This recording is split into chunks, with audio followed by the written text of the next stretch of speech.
Tidak ada yang sudi menolong saya. Tidak ada yang datang. Saya dilupakan. Sudah berapa lama saya di sini?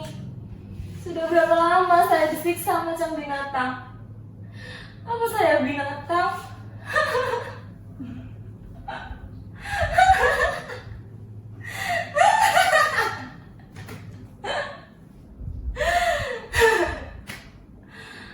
Empat dinding ini, jendela berjeruji besi, hanya beralasan tikar dan bantal. Tidak ada kasur dan guling. Tidak mungkin saya lolos dari penjara ini. Tidak ada yang sudi menolong saya. Mustahil saya selamat jika tidak ada mujizat.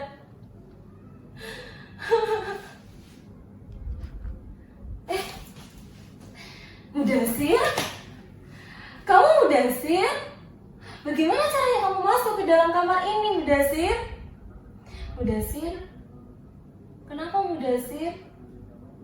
Kenapa? Tidak kenal saya lagi? Kok bisa kamu tidak kenal saya? Saya Atika, istrimu. Istrimu Mudasir, Atika. Dulu kamu mengantar saya ke Jakarta, kita berpisah di Bandara Soekarno-Hatta, Cengkareng. Kamu cerita di surat, sehabis mengantar saya, kamu langsung pulang ke kampung mengurus sawah. Sampai setahun lebih, kita saling berkirim surat. Sesudah musibah datang, surat-suratmu tidak datang lagi. Lu jangan pergi Mudasir. Jangan tinggalkan saya. Apa saya sudah tidak cantik lagi? Saya kan memang cantik, kamu selalu bilang begitu. Kecantikan saya yang alami, tanpa gincu, tanpa bedak. Kamu suka saya apa adanya. Kamu sering bilang begitu ya kan? Kamu lupa. Saya ini Atika. Saya tahu penyiksaan ini bikin saya tidak secantik dulu lagi. Kalau ada cermin di kamar ini, mungkin saya akan segera sadar kalau saya mukanya seperti umbal busuk, bacin, tidak layak dipandang. Bikin jijik ya kan?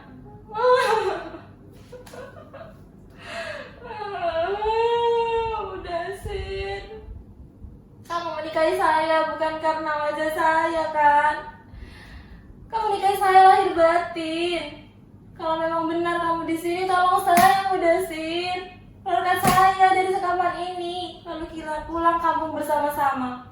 Tidak perlu melapor pada polisi raja di raja. Tidak ada guna melapor pada Menteri Tenaga Kerja. Kita warga negara Indonesia, Mudasir, bukan Filipina, ingat. Beruntunglah mereka berasal dari Filipina, bahkan presiden mereka pun peduli kepada mereka, nasib para tenaga kerjanya. Terutama yang bekerja di mancanegara. Sedangkan kita, kalau banyak uang, habis diperas sampai tulang sumsum. Lihat, bekas-bekas luka di sekujur badan saya. Sebelum dijebloskan ke kamar ini, saya dipukuli. Semua anggota keluarga majikan saya ikut memukuli. Pipi, dahi, punggung, perut, paha, semua anggota tubuh saya jadi bulan-bulanan mereka. Mereka memukuli saya dengan tangan, kaki, tongkat besi, setrikaan. Saya tidak berdaya. Seperti bola disepak ke sana kemari tanpa bisa membela diri. Saya berteriak, menangis, bertanya apa salah saya. Jawabannya hanya geraman dan teriakan. Lalu pukulan lagi bertubi-tubi. Apa salah saya? Teriak saya. Kamu indon, bangsat, bajingan, pencuri, maling, tidak tahu diri. Hanya teriakan itu yang berulang-ulang kali saya dengar. Ada kata yang diteriakan lagi. Saya indon, bangsat, bajingan, pencuri, maling, tidak tahu diri. Apa salah saya? Demi Tuhan, saya sama sekali tidak pernah mencuri. Saya bukan maling, Mudasir. Tidak ada sidang pengadilan yang tidak memihak supaya bisa diperoleh pembuktian. Saya bukan seperti yang mereka tuduhkan. Yang ada hanya ruangan ini, penjara ini. Sudah dipukuli, kepala saya ditutupi karung. Lalu saya diseret. Sebelum pintu dikunci, karung dibuka. Dan ternyata saya sudah berada di sini, di dalam kamar ini sampai sekarang. Entah berapa lama saya berada di sini. Tapi Mudasir, demi Tuhan saya tidak pernah mencuri. Saya bekerja di sini, saya memperoleh upah karena saya bekerja. Saya bukan pemalas Mudasir, saya bangun sebelum subuh, membersihkan rumah, menyapu, mengepel, mengelap perabotan, menyetrika, memasak, mengurus tanaman. Saya sendiri di rumah sebesar ini, pekerjaan baru selesai sekitar pukul 9 malam. Itu pun tidak selalu begitu. Jika ada tamu, saya masih harus melayaninya. Kadang saya masak di tengah malam jika para tamu itu berminat untuk makan malam. Waktu itu pada bulan ke-13 pukul 11 malam, majikan lelaki saya datang mendatangi saya dalam keadaan mabuk. Dia masuk ke dalam kamar saya.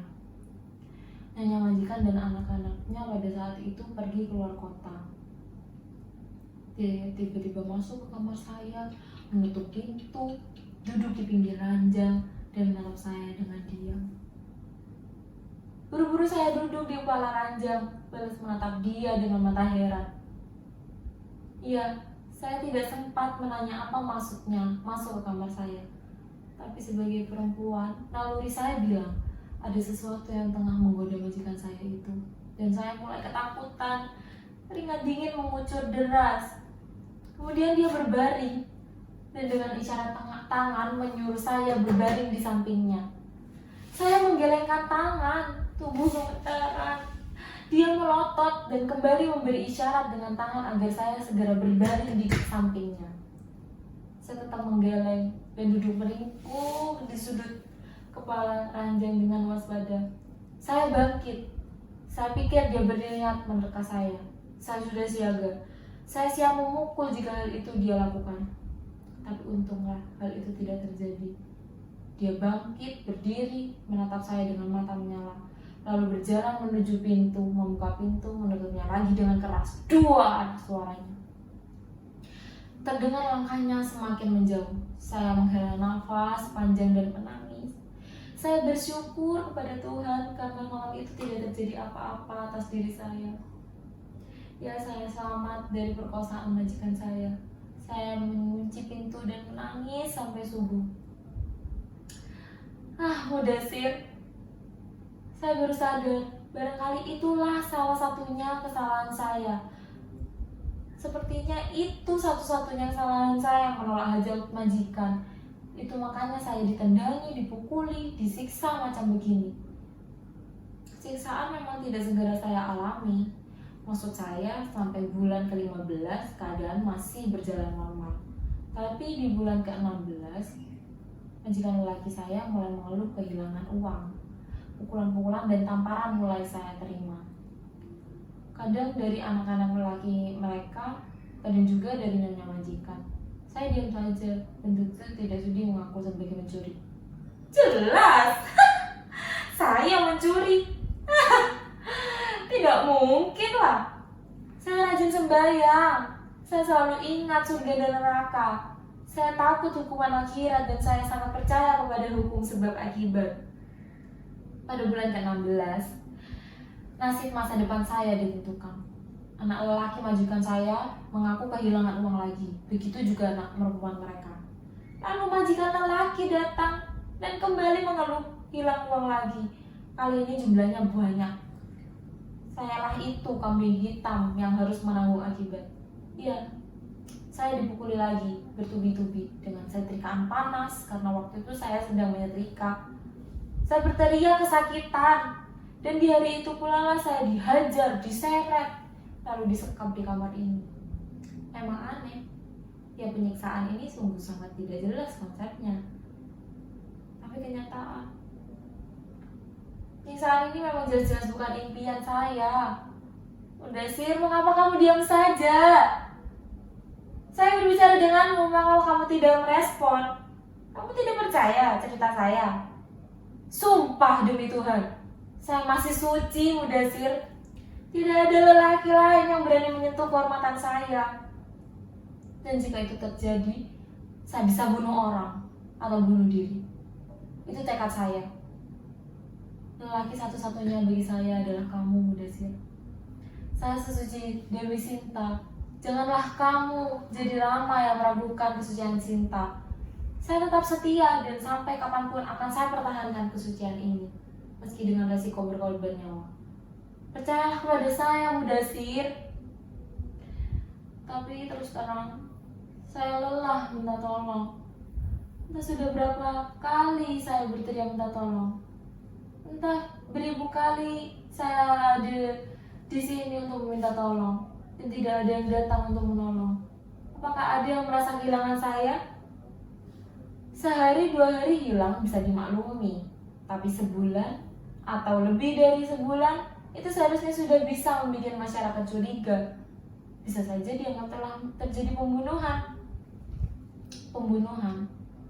Apa saya alami bukan pembunuhan tubuh, tapi pembunuhan mental, pembunuhan politik. Kita berkali-kali dianggap sebagai binatang, tidak punya wibawa. Mengapa? Agar rasa percaya diri kita hilang. Dan kita dipaksa merasa hanya sebagai bangsa pelayan, bangsa pembantu rumah tangga. Tidak ada lagi kebanggaan karena kita lebih miskin dan lebih kacau dibanding negeri jiran yang kaya raya itu. Kita berkali-kali dilecehkan tanpa sanggup membela diri. Kita sering diabaikan, jadi bahan tertawaan, jadi buli-bulian. Kita sering dihapus dari peta dunia, tapi kita tidak pernah merasakannya. Tolong, tapi jangan tolong saya. Tolonglah kita semua. Kita berada di pinggir jurang. Bangun, tolong. Jangan jadikan diri kita onggol-onggol.